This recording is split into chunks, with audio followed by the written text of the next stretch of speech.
Welcome to the voices of transparency and excellence. We're not pivoting, the world is spinning like a top. Let's stop, figure things out, get some answers. Come with us on this ride. Warm regards, Rick and Judi. Welcome to our podcast series where we address crucial topics impacting our campus and community. I'm Judi Clarke, and I'm here with... I am Rick Gatteau. In today's episode, we're going to be discussing data intelligence and profiling, and we're so happy to be joined by Katherine Johnston, who is an assistant professor in the Department of English and the Department of Writing and Rhetoric here at Stony Brook University. Katherine, thanks so much for joining us. Thank you both for having me. Great. I've read your bio, and I've read a little about your book that you published, which we'll talk about in a bit. But I was hoping you could start by sharing a bit about your research and particularly helping us unpack more about data intelligence and profiling for our listeners today. Of course. Thank you so much. I primarily research forms of data surveillance and how contemporary literature has taken up this really crucial development in 21st century life. As ever more data is collected about us and sold, data about our behavior, our preferences, our whereabouts, our clicks, commas, purchases, on and on and on. Companies construct these profiles, sometimes called data doubles, that attempt to pinpoint consumers at the cross sections of data. And the market for big data is roughly $200 billion and growing as companies in all different types of sectors attempt to cash in by collecting whatever data they can to sell as alternative profit. So, for example, the grocer Kroger makes 35% of its overall profits just from selling customer data, not groceries. And perhaps their customers are perfectly happy to trade this information about their shopping habits for the conveniences of precision marketing, especially if it helps keep the cost of groceries down.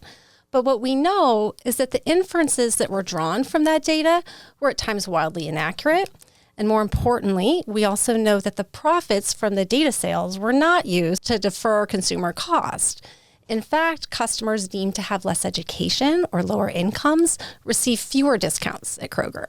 So this is just one example of what's now called surveillance pricing, but it's part of a much larger trend where surveillance is reframed as service and profiling is reframed as personalization to make them more palatable. And as one former NSA officer put it, collect the whole haystack.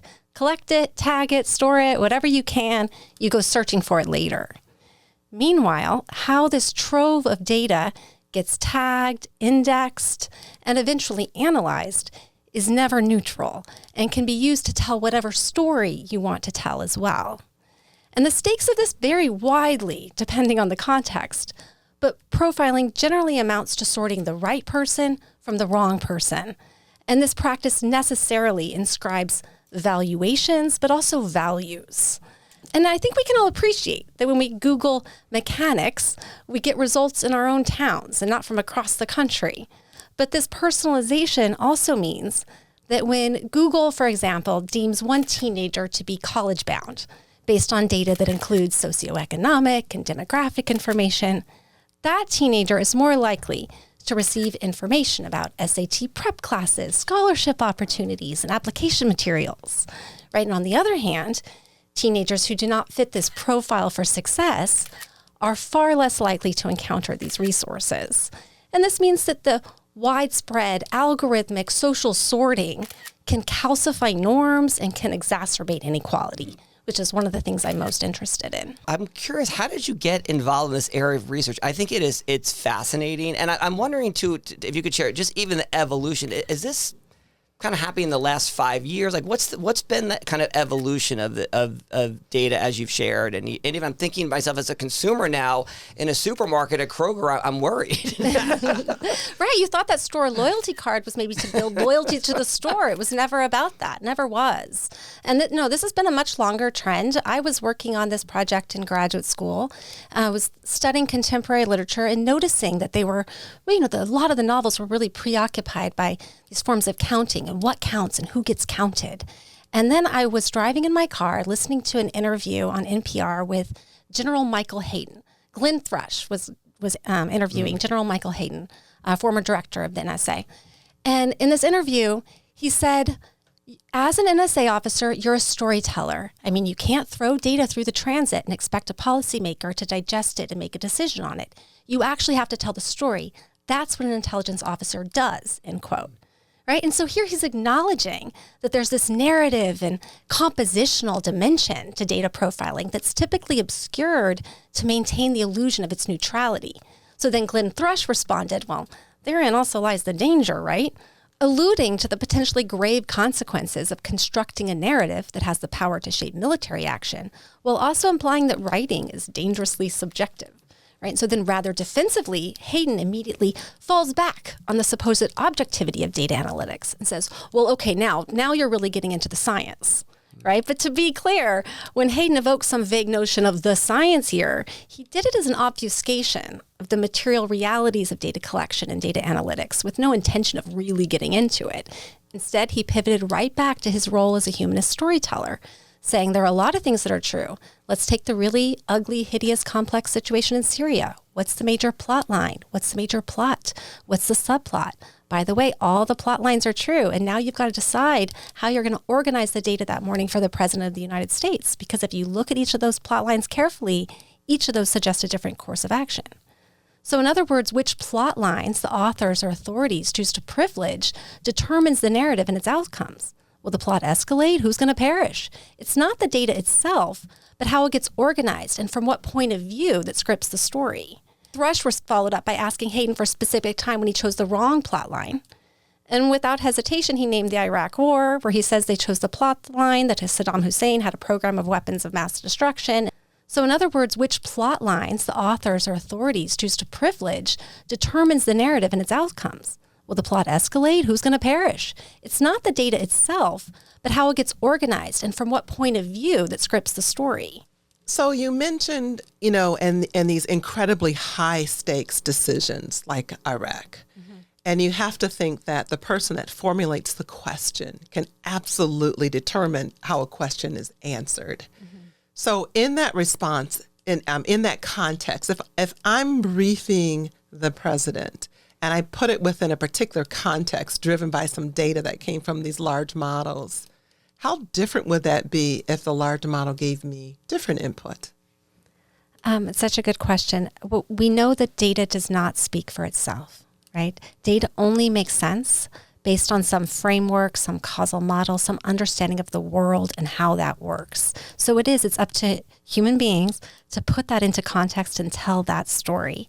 Right? And how you tell that story, where you start the story, where you end the story, right? What you choose to highlight, that sets the historical record, right? And it also can, in these major high stakes decisions, can be matters of life and death. Who's marked risky? Whose life is marked expendable based on their data, right? And this is where the geopolitics of this get really important. We use big data sets to determine what type of drone strikes to enact. And this has been going on for a long time, mind you, right? Yes. And these targeted and signature drone strikes based on the data that we have, we know that they're fallible, right? But we've decided that their margin of error is worth it in cases. And I think that those decisions you're making really, and a person is making really important value judgments there, and their values, right, are going to be inflecting how that data is understood. The data will not speak for itself. The person speaking on behalf of it has a lot of power there to frame it. And the framing becomes everything. Fascinating. So it's interesting when you're talking about data storytelling. And what's so interesting in any kind of story, it's very different if it's told by the hunter or the bear. That's right. So when you think about some of these stories, obviously there's different intended outcomes. So is there a right or wrong? There's optimal responses as to what we're going to do. So when we think about a $200 billion. I am so sorry. I missed some zeros. $200 billion industry. Yeah. You have to think about the strategy that industry is looking for to have an advantage with their consumers. Can you talk a little bit about that? Why they're doing it? There's an advantage to this. That's right. And I mean, I think you're completely correct that the point of view of the story is what matters, which is why for me this is a literary question, right? This is why I study it through the lens of literary analysis, because this is a matter of, what types of point of view we're going to use, who's the narrator. We're all characters in this drama called big data, but we don't get to read the stories, right? We're neither the authors nor the readers of these stories, right? And I think that your question about, what is the intention? Originally, the idea was we're going to have more targeted marketing, right? We're going to use this to personalize advertisements. I don't think anyone set out to create what we call big data, but we're going to collect as much information as we can, and then we're going to be able to target ads specifically to that person. And this goes beyond demographics. There's a difference between saying, well, she's a white middle-aged woman who lives in this town. There's a difference between saying that and saying, this is a woman who watches Severance, has more anxiety about climate change at around 2 a.m., who, is on these medications, right? There's such a degree of precision there. The difference in degree becomes a difference in kind. And the idea is that we're going to be able to really pinpoint in order to, on social media, online, drive engagement, of course, just get more clicks, but also for the purposes of selling more products, increasing profits on the consumer side, right, through these precision ads. And it worked, right? This is a way to drive consumer profits because we get those ads directly targeted to us. I think that for consumerism, this is working. So you get pizza places in your hometown, right? So for consumers, it's good. Now for citizens, that's a different question. Now tell the story of the bear. If we just reduce these down to what's good for consumers, okay, right? But this is where I would object. I think that for citizens, what we see is that this drives polarization, right? That we become siloed in these filter bubbles. People have been writing about these filter bubbles for a while now. Eli Pariser had that book come out in the early 2000s. But we're now in these, we see it just accelerating. And it's also, of course, consolidated power and wealth into the hands of increasingly few people, right? And so if data is the gold rush of the 21st century, then there are only so many players in that field who have access to the kind of big data that we're talking about.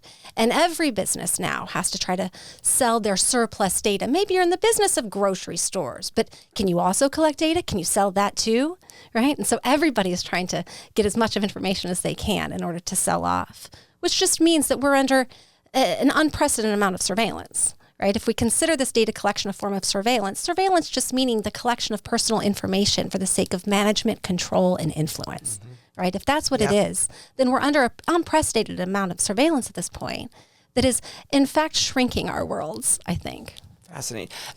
You talked earlier about the data collected, I think about the groceries, for example, around marketing was a primary focus, but the evolution now to these higher levels, what are just some examples of how the data that's collected, where is it being utilized that a consumer like me would have no knowledge of? Well, I think that maybe people are more aware about this now than I imagine. But when you Google something, Rick, and you Google something, Judi, you're getting different Google results, right? And you might both think you're getting the news, right? But you're getting a very particular set of information. You Googled BP after the large oil spill. Some people are getting their stock price. Some people are getting information about the ecological devastation, right? And so the context of information that you're encountering has been limited based on these profiles. And it's a matter of saying, well, this is what we think that you'll be interested in based on what you've been interested in the past.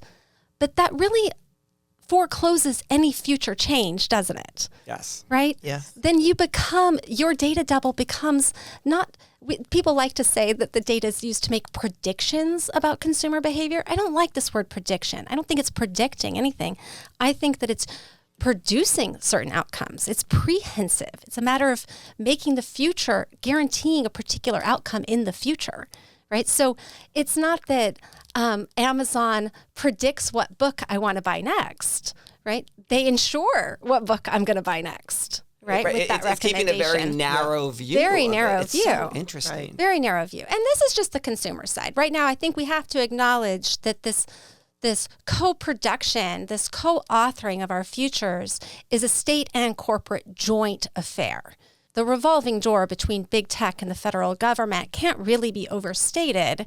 And the federal government relies upon big tech companies to collect the data that they use for immigration, customs enforcement, for all sorts of things, right? They're also relying on these same tech companies.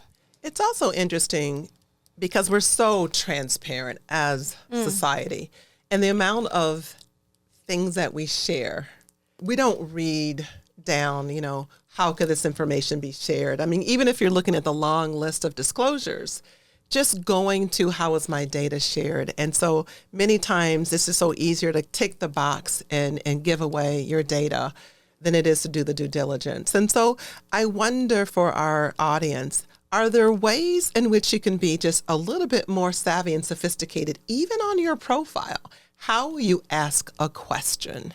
As you talked about kind of this data double, which is kind of a digital twin, like what do you look like is really based on your behavior, the website you're searching, the kind of questions, like all that is teaching the system who you are. You can reteach that system too by asking different questions. So I wonder what are some of the strategies you could give our listeners on really diversifying their personal profile? Oh, such an interesting question. I think, first, just to affirm, you're completely correct that this sort of surveillance depends upon the illiteracy of its targets. Surveillance from slave passes to passports depends upon the target's illiteracy, right? So slave passes and lantern laws worked because it worked because enslaved people couldn't read the passes, right? And so the antebellum hacker was the person who gained literacy. Exactly. Right? And so I think you're right. You can't read that privacy agreement. Of course, you just check the box because it's designed to be unintelligible.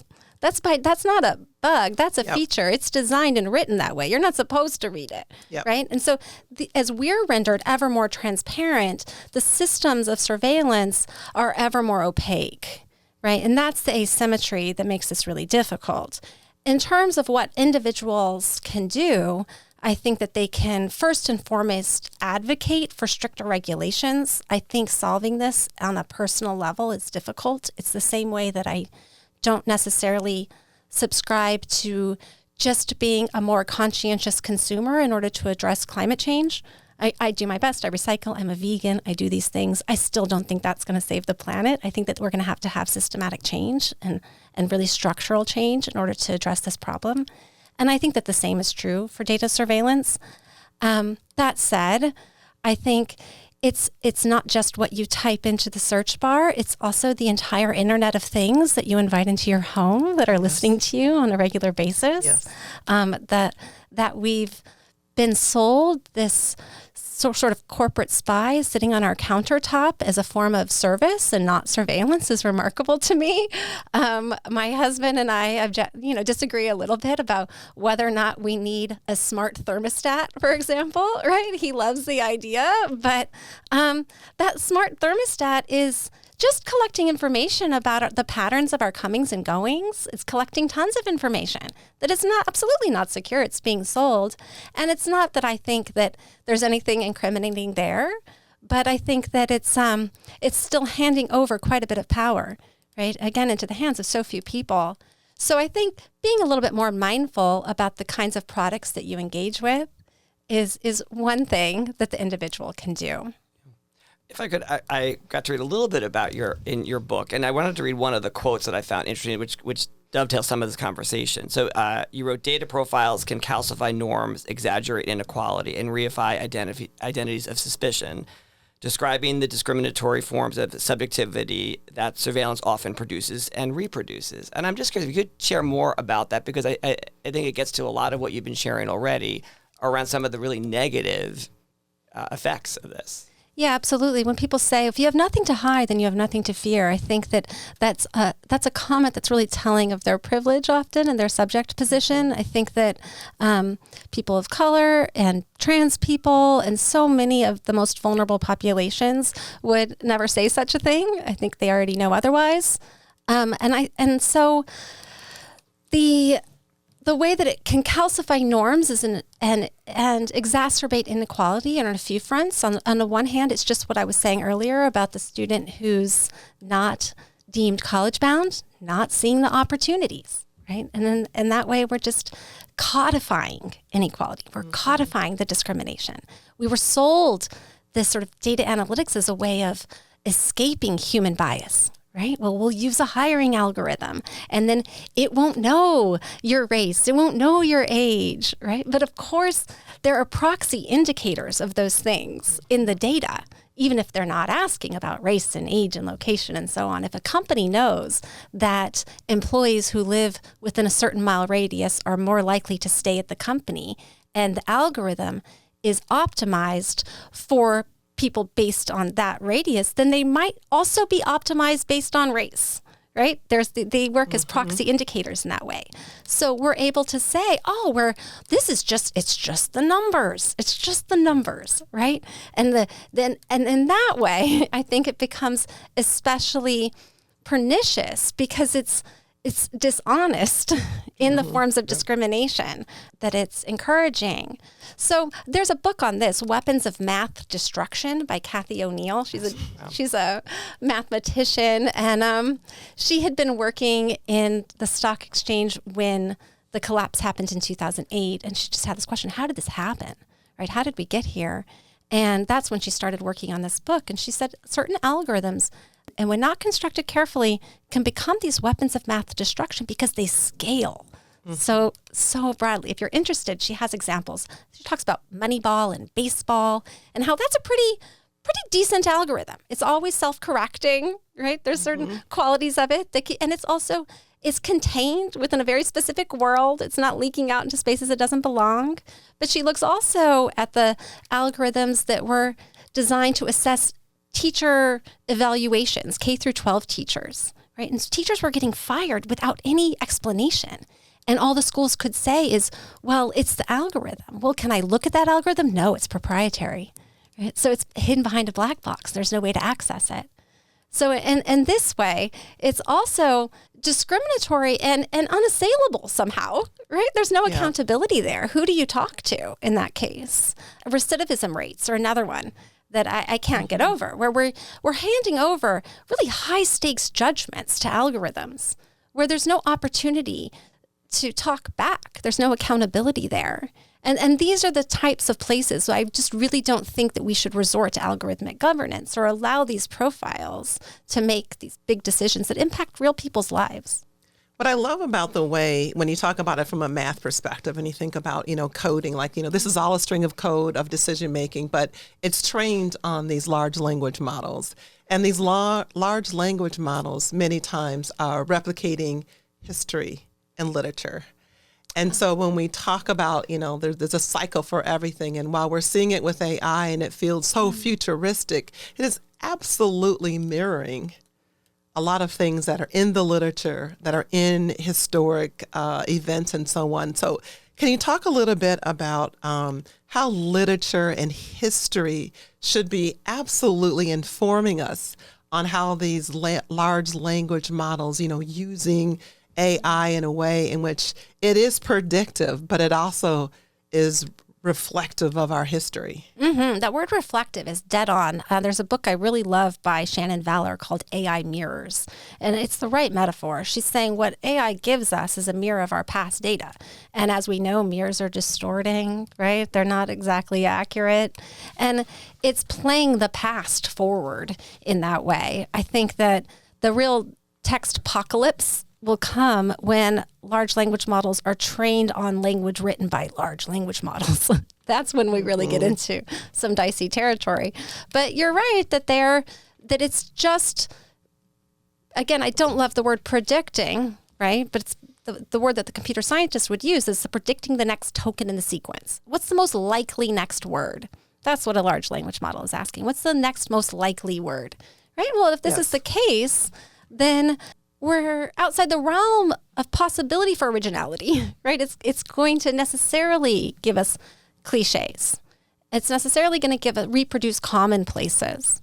And so in that way, I think large language models are, the language feels dead on the page for a reason, I think. It doesn't mean that there's not some uses for them, right? But I don't think that that where I find them at all useful is for very rote genres. the memo, the email, something that already felt a little dead on the page to begin with, frankly, right? But it is just reproducing data from the past and playing it forward. Now, so those data sets, we don't know what data sets were used to train the most recent model of ChatGPT. Yeah. We know that ChatGPT 3 was trained on Reddit, was trained on, some data sources from the internet that you would never consider reliable, right? And that skew towards a very particular types of ideologies. I think that large language models are inherently very limited, right? They also have no judgment. They have no connection to the world. Or as far as I'm conscious. concerned. Absolutely not conscious. That's correct. Yeah. To follow up on the AI part of this conversation, ChatGPT, exactly around what is truth? Where do you see AI going in the future and connected to your own research? I wish I could say where I saw it going into the future. I don't see us going to Mars. I don't see that happening. I think that a lot of the hypes are a little distracting from the ongoing harms and also maybe even the ongoing uses. I think that we kind of get stuck in this future mindset where we're all imagining, artificial general intelligence or what's the next big thing that could happen. But meanwhile, I think that there's incredible environmental effects of AI that need to be addressed and that are being addressed. I have wonderful colleagues on this campus working on just that thing. In terms of my own research, so I've been studying these large data sets that are really intended to increase profits by increasing consumption. Now, all of those data sets are being put to the use of AI to train models, not to increase consumption, but to lower the cost of production, namely by lowering the cost of human resources, really automation, replacing people's jobs. And so if that's the way that these data sets are now being put to use, then I've been pulled into conversations now around AI that I find exciting, partly because as an object of study. Like, I'm not a developer, I'm not a programmer or coder, but I'm interested in AI as this object of study that is quite reflective of our biases. It's quite reflective of the data that we've had in the past, right? Just if we were to use these models to just study our own patterns of discrimination, I think this would be fascinating. There was, I don't know if you're familiar, there was a Dutch childhood benefit scandal in the 2000s where the Dutch government handed over the child benefits welfare system to an algorithm. And it wrongly kicked off, I think, 35,000 people from these roles and asked them to pay back in full all of these allowances. And there were suicides. Thousands of children were taken from their homes. It was an absolute disaster. And this is the sort of high stakes decision that should never have been handed to an algorithm. What if instead that algorithm had been used to say, who are people eligible for benefits who aren't receiving them? Because the system's so difficult to navigate. What if we'd been using it for that instead? So I think some of this is going to come down to, what do we use it for, right? And I hope that we can really use our good judgment as human beings to make these decisions. I worry that this is, again, consolidating power into the hands of very few who have the large data sets and have the computational model to really build these systems. I think that that's a concern that we have to address, probably with regulation. But I think that the opportunities there are going to be if we can use this for the public good. And to be really clear, I think data is good for the public when it's a public good, right? I think that my work is not an indictment of data analytics per se. I think we need to analyze data in order to make informed decisions to address all of sort of our world's most pressing problems, from climate change to police brutality, on and on. We're going to need to study the data. I think we should study the data, right? I just think that it has to be a tool that we're using and not something that we're handing over our judgment to. Fascinating. Thank you. We hope our listeners have found these discussions informative and empowering as we navigate these times together. Thank you again to our guests. We're so happy for the insight that you shared with our audience and for your valuable contributions. Thank you so much. For now, I'm Rick Gatteau. And I'm Judi Brown Clarke. Thank you for tuning in.